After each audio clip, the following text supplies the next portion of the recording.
SummerSlam 2001 was the first pay-per-view of a whole new era in the WWF. It came right on the heels of the invasion angle that seemed to split people right down the middle. Some people liked it, some people hated it, but that's another video for a different time. Today we're going to talk about SummerSlam 2001, and it was a solid pay-per-view for what it was, dealing with the invasion angle and stuff. So yeah, we started out the show with Lance Storm versus Edge for the Intercontinental title. I rarely enjoy the opening matches of pay-per-views, but because 9 times out of 10 they're pretty boring. Although this match was fast-paced and solid, that quickly grasped my attention. Edge and Lance Storm matched up really well against each other. A lot of great maneuvers displayed by both of them, making it hard to determine the victor. Christian's interference didn't discredit this match at all. I thought it was placed the right experience, or it placed more excitement into making Edge's victory more greatly deserved. So Edge wins the match and is your new Intercontinental Champion. Now we get a 6-man tag match between Spike Dudley teaming up with the APA, Farouk and Bradshaw, going up against Test and the Dudley Boyz.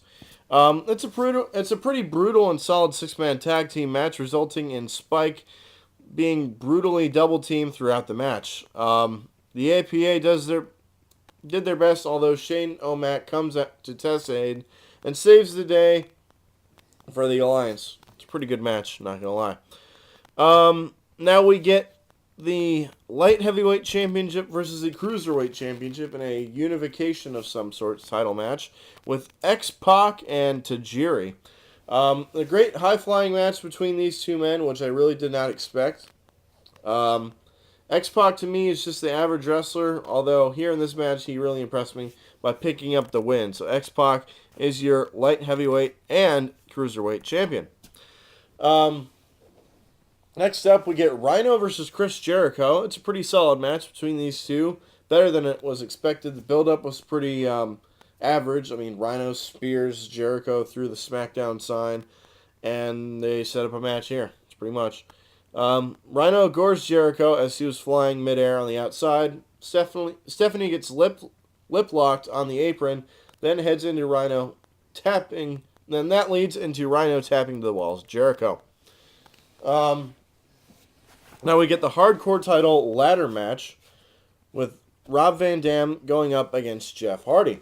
Two great hardcore competitors meet in the first ever ladder match for the hardcore title. Ladders were used in a wide variety of fashion, such as suplexing on the ladder, power bombs onto the ladder, leg drops on the ladder, etc., etc., etc.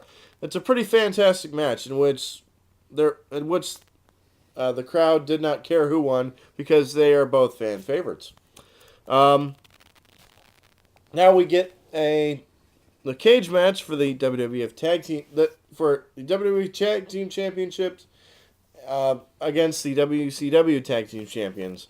Kane and the Undertaker versus DDP and Kanyon. It's not a great technical match, although a hell of an ass kicking match.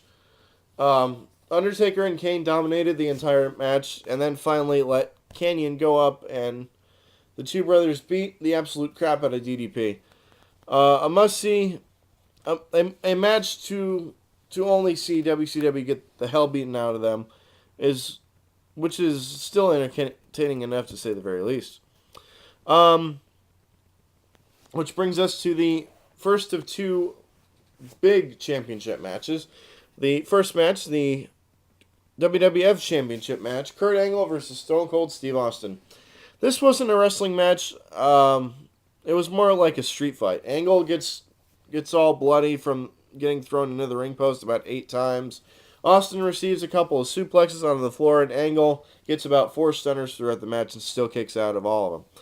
Also, about 4 referees get taken out by Austin. Then he finally gets DQ'd by a WCW referee who gets the ankle lock by Kurt Angle.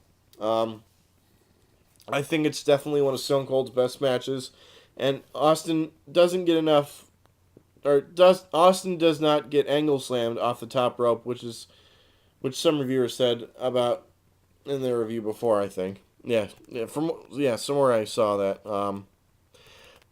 Anyway, which brings us to the main event.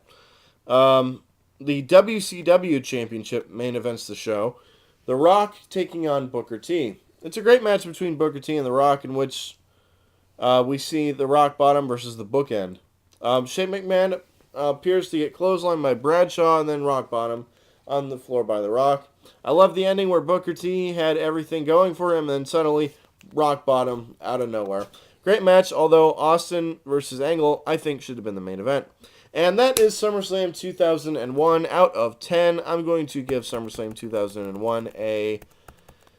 let's go 8 out of 10. Best match of the night, hands down, would be the Kurt Angle versus Stone Cold Steve Austin match.